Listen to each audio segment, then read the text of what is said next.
Assalamualaikum warahmatullahi wabarakatuh. Perkenalkan, nama saya Naura Inaya Zalfa dengan NPM akhir 103. Di sini saya akan menjelaskan kembali apa yang telah saya baca dari modul. Ada berbagai pendekatan dalam menulis. Yang satu, pendekatan frekuensi. Pendekatan frekuensi diinterpretasikan sebagai banyaknya latihan menulis atau mengarang, sekalipun tidak dikoreksi, akan mempertinggi keterampilan menulis seseorang. Dengan demikian, kita sering mencoba menulis atau mengarang, niscaya keterampilan kita akan semakin terasah dan menghasilkan tulisan yang luar biasa. Yang kedua ada pendekatan gramatikal. Pendekatan gramatikal bisa diasumsikan bahwa pengetahuan atau penguasaan seseorang akan struktur bahasa akan mempercepat kemahiran dalam menulis. Artinya, ketika saudara banyak membaca dan menemukan kata-kata yang lazim digunakan dalam bahasa tulis, saudara akan terbiasa menggunakan kata-kata tersebut dan menciptakan suatu bentuk tulisan. Yang ketiga ada pendekatan koreksi. Pendekatan koreksi berkeyakinan bahwa banyaknya koreksi atau masukan yang diperoleh seseorang akan tulisannya dapat mempercepat penguasaan kemampuan dalam menulis.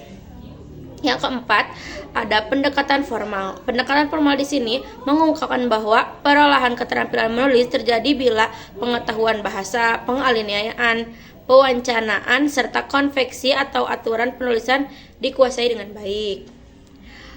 Selanjutnya ada tahap pra penulisan. Di tahap ini ada 5 bagian, yaitu yang satu menentukan topik, kedua menentukan tujuan menulis, yang ketiga memperhatikan sasaran karangan, yang keempat mengumpulkan informasi pendukung, dan yang kelima mengorganisasikan ide dan informasi. Selanjutnya ada hakikat menulis. Banyak faktor penyebab orang tidak suka menulis. Salah satunya adalah karena tidak memiliki pemahaman yang mumpuni tentang menulis. Oleh karena itu, modul tentang hakikat menulis ini hadir untuk menentukan saudara agar bisa memahami lebih lanjut tentang seluk-beluk menulis, khususnya konsep hakikat menulis dan hubungan dengan keterampilannya.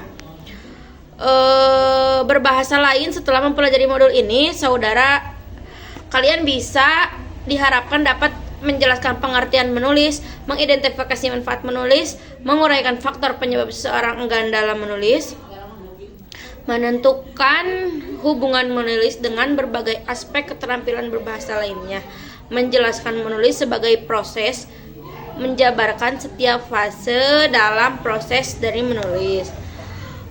Selanjutnya ada konsep menulis. Dalam konsep menulis ada manfaat menulis. Sebagai sebuah kegiatan berbahasa, menulis memiliki sejumlah fungsi dan tujuan. Fungsi dan tujuan tersebut adalah fungsi personal. Fungsi personal yaitu mengekspresikan pikiran, sikap, atau perasaan pelakunya yang diungkapkan melalui misalnya surat atau buku harian. Yang kedua ada fungsi instrumental atau direktif, yaitu mempengaruhi sikap dan pendapat orang lain. Yang ketiga ada fungsi interaksional, yaitu menjalin hubungan sosial. Yang keempat ada fungsi informatif, yaitu menyampaikan informasi termasuk ilmu pengetahuan.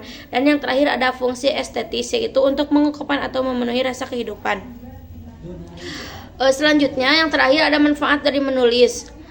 Manfaat menulis yang kesatu ada menulis mengembangkan kecerdasan, menulis mengembangkan daya inisiatif dan kreativitas. Yang ketiga menulis menumbuhkan kepercayaan diri dan keberanian, dan yang terakhir menulis mendorong kebiasaan serta